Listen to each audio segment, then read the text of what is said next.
بسم اللہ الرحمن الرحیم الحمد للہ والصلاة والسلام علی رسول اللہ اما بعد۔ آج ہم بیان کریں گے سورۃ النازعات کے چوتھے حصے کو۔ آیت نمبر 27 سے لے کر 33 تک 7 آیتیں ہیں۔ آیت نمبر 27 سے لے کر 33 تک یہ 7 آیات ہیں جن میں منکرین قیامت کو ربوبیت الہی کے دلائل دیے گئے۔ موضوع تو وہی ہے جو اس سے پہلے آپ سورہ نبأ میں سن چکے ہیں، لیکن انداز مختلف ہے۔ ہماری جو ایکسپلینیشن ہے وہ اس سے قبل ہو چکی ہے اسی موضوع کے تحت، لہٰذا ہم زیادہ ڈیٹیل میں نہیں جائیں گے۔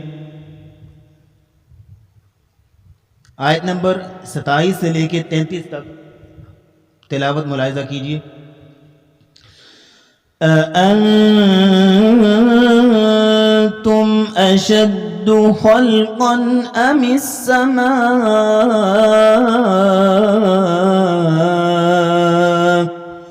بَنَاهَا رَفَعَ سَمْكَهَا فَسَوَّاهَا وَأَغْطَشَ لَيْلَهَا وَأَخْرَجَ ضُحَاهَا وَالْأَرْضَ بَعْدَ ذَلِكَ دَحَاهَا أَخْرَجَ مِنْهَا مَاءَهَا وَمَرْعَاهَا وَالْجِبَالَ أَرْسَاهَا متاعا لكم ولأنعامكم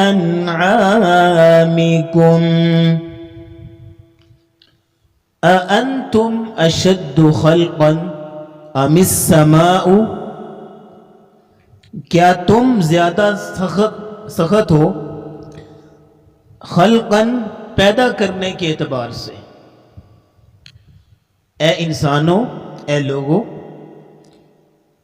کیا تم زیادہ سخت ہو، مشکل ہو پیدا کرنے کے اعتبار سے، یا آسمان کی پیدائش مشکل؟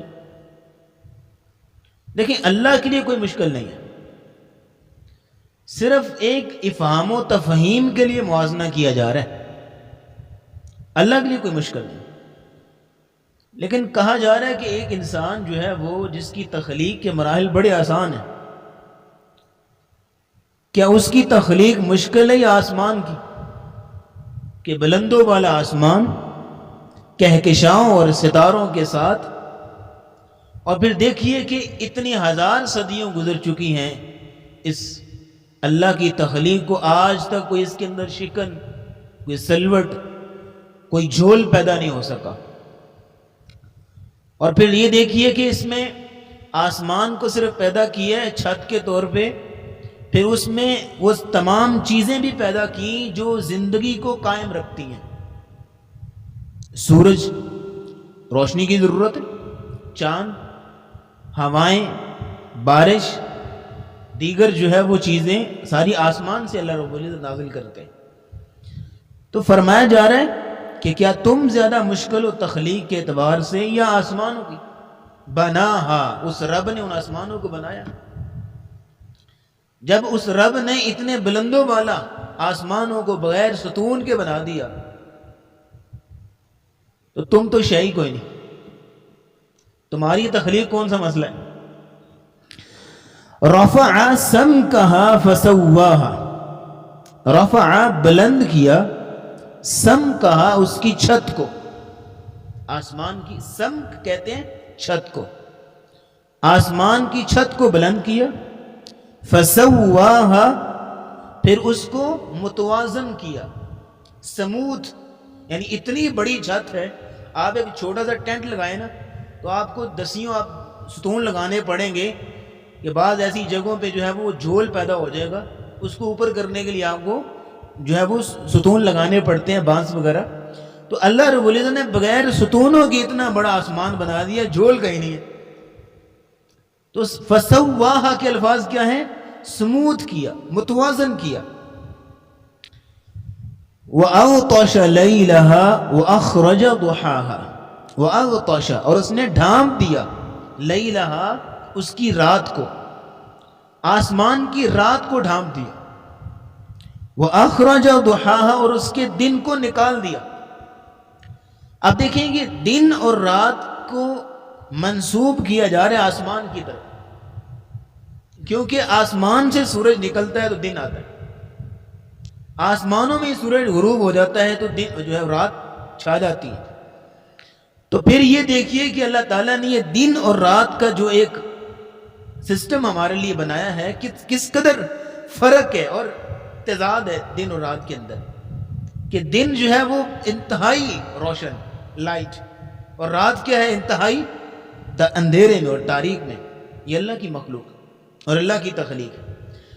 دن کو روشن بنایا تاکہ انسان معاش کے لیے نکل سکے، کوشش کر سکے اور اپنے امور جو ہے وہ سر انجام دے سکے، اور رات کو اندھیرے میں رکھا اور معتدل اور ٹھنڈی رکھا تاکہ آرام کرنے میں آسانی ہو. تو یہ ساری تخلیق انسان کے مزاج اور انسان کی طبیعت کے مطابق اللہ تعالیٰ نے بنائے، جو انسان کی باڈی کو ضرورت ہے. تو یہ بیسیکلی کہا جا رہا ہے کہ اللہ تعالیٰ نے اتنا سارا سسٹم اور اتنا خوبصورت نظام جو ہے وہ قائم کیا ہے، اور اللہ پھر صدیوں سے اس نظام کو چلا رہے ہیں بغیر کسی نقص اور عیب کے. تو تمہیں دوبارہ پیدا کرنا کون سا مشکل ہے؟ وَالْأَرْضَ بَعْدَ ذَلِكَ دَحَاهَا، وَالْأَرْضَ اور زمین کو، بعد ذالک اس کے بعد، دحاها اس نے بچھایا. یہ دحاها دحون سے ہے، جس کا معنی کہ زمین کو صرف بنایا نہیں، اس کو مختلف رنگ دیے، کہیں پہ پہاڑ اگائے، کہیں پہ میدان بنائے، کہیں پہ سرسبز و شاداب وادیاں بنائیں، کہیں پہ سمندر بنائے، کہیں پہ جو ہے برفانی علاقہ ہے، کہیں پہ صحرا ہے، کہیں پہ جنگلات ہیں، مختلف رنگ دیے. جہاں جہاں جس انسان کی طبیعت جس چیز کی متقاضی ہے اسی کے مطابق اس زمین کو رنگ دیا. تو فرمایا یہ ہے دحاہا، یعنی اس کو صرف زمین کو بنایا نہیں، اس میں تمام قسم کے رزق، تمام قسم کے جو ہے وہ انسان کی ضرورت کے ذرائع سارے اللہ رب العزت نے رکھ دیے. یہ ہے دحاہا. اب یہاں ایک بنیادی نقطہ نوٹ کیجئے علمی طور پہ، والارض اور زمین کو بعد ذالک اس کے بعد. کس کے بعد؟ بولیں. آسمان کے بعد. بس یہ کہلوانا چاہ رہا تھا. زمین کو بنایا آسمان کے بعد. سورۃ بقرہ میں آیت نمبر 29 میں اللہ فرماتے ہیں هو الذی خلق السماوات والارض خلق لکم ما فی الارض جمیعا، زمین میں جو کچھ تھا تمہارے لیے بنا دیا. ثم استوى الی السماء، پھر زمین کو بنانے کے بعد آسمان کی طرف بلند ہوا، پھر اس کو 7 آسمانوں میں اللہ رب العزت تخلیق کی. یہاں یہ نقطہ نوٹ کیجئے کہ قرآن جب کسی جگہ پہ بعد کا لفظ استعمال کرتا ہے تو اس سے مراد صرف زمانی ترتیب نہیں ہوتی کہ پہلے یہ کام بعد میں یہ کام، نہیں، ہر جگہ پہ ایسا نہیں ہوتا. سورہ قلم میں آتا نا، وہ ایک کافر کی اللہ تعالیٰ نے بات ذکر کی ہے، اتلم بعد ذالک زنیم. اتلن وہ کیا ہے؟ سرکش ہے. بعد ذالک اس کے بعد زنیم بد اصل ہے. اب سرکش پہلے ہوگا کہ بد اصل پہلے ہوگا؟ بد اصل پہلے ہوگا نا. لیکن بعد ذالک زنیم کیوں کہا؟ تو اس کا مطلب ہے کہ زمانی ترتیب نہیں ہے، صرف ایک چیز کے بعد دوسری چیز کو ذکر کرنا مقصود ہے. تو زمین و آسمان کا جو تعلق ہے وہ بھی اس طرح ہے کہ جہاں پہ ضرورت تھی، کلام اس بات کا متقاضی تھا، سینٹینس یہ چاہتا تھا کہ پہلے آسمان کا ذکر کیا جائے، وہاں پہ آسمان کو پہلے منشن کیا. اور جہاں پہ اللہ زمین کی نعمتیں دکھا رہے ہیں، لوگوں کو جو ہے وہ احساس دلا رہے ہیں، تو وہاں پہ اللہ تعالیٰ نے زمین کا ذکر پہلے کیا. تضاد نہیں، یہ بادہ کو سمجھیے. اچھا، بعض مفسرین ایک اور خوبصورت اس کی جو ہے وہ توجیہ بیان کی ہے کہ اللہ تعالیٰ نے زمین کو بچھا دیا، پھر اس کے بعد آسمانوں کی طرف منتقل ہوئے، آسمانوں کو بنایا، پھر اس کے بعد دہاہا، جو زمین کے اندر جو رزق ہے اور سرسبزی اور ساری چیزیں، یہ آسمان کو بنانے کے بعد پیدا کی۔ یہ بھی جو ہے وہ ہو سکتی ہے توجیہ، بہرحال واللہ اعلم۔ فرمایا والارض، اور زمین کو بعد ذالک، اس کے بعد دہاہا، اس نے بچھایا، اخرج، نکالا اس نے، منہا، اس سے یعنی زمین سے، ماءہا، اس کا پانی، زمین سے اس کا پانی نکالا، ومرعاہا، اور پھر اس کی نباتات اور اس کا چارہ، زمین کا چارہ۔ یہاں منع سے مراد چارہ مراد لیا گیا، صرف جانوروں کا نہیں، انسان بھی ویجیٹیرین ہے، نباتات یہ بھی کھاتا ہے۔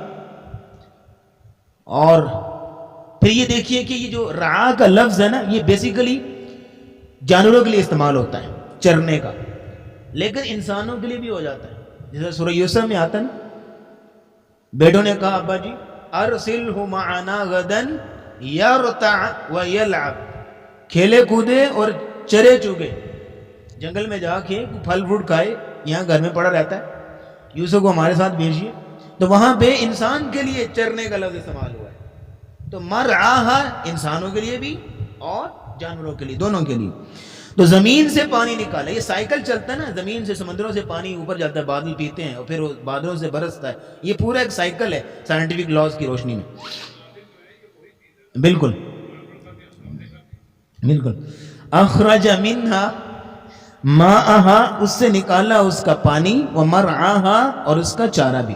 آگے بڑھیے، والجبال ارساہا، پھر زمین میں والجبال، اور پہاڑ بنائے، ارساہا، اس کی میخیں، کیل کے طور پہ، قلعے کے طور پہ۔ اور ہم سورۃ نبا میں والجبال اوتادا کے جو الفاظ آئے تھے ان میں اس بات کو واضح کر چکے کہ زمین کے اندر روٹیشن بھی ہوتی ہے اور ریگولیشنز بھی ہوتی ہے، ریگولیشن بھی ہوتی ہے، روٹیشن ہوتی ہے گھومنا، اور ریگولیشن ہوتی ہے کہ وہ پورے مدار میں چکر کاٹ رہی ہے۔ تو اس سے یہ ہوگا کہ زمین کے اندر بونچال سا ہوگا ہر وقت، تو زمین کو سٹیبل کرنے کے لیے اللہ تعالیٰ نے اس میں پہاڑ گاڑ دیے میخیں کے طور پہ، تاکہ یہ انسانوں کو لے کے گرے نہیں۔ متاعا لکم ولانعامکم، آخری آیت اس حصے کی، متاعا لکم، یہ فائدہ ہے، لکم تمہارے لیے، ولانعامکم، اور تمہارے جانوروں کے لیے۔ یہاں دو باتیں بڑی اہم اور بنیادی، یہاں اللہ نے کہا یہ ساری چیزیں متاع ہیں، فائدہ ہیں تمہارے لیے اور تمہارے جانوروں کے لیے۔ دو باتیں بڑی اہم، پہلی بات یہ ہے کہ جو چل رہی ہے، پہلی بات جو چل رہی ہے کہ اللہ رب العزت اپنی قدرت کے دلائل دے رہے ہیں کہ جب میں نے یہ سارے کام اتنے آسان انداز سے کیے ہیں تو تمہیں دوبارہ پیدا کرنا مشکل کام نہیں ہے، تو لہذا قیامت برحق ہے اور آئے گی۔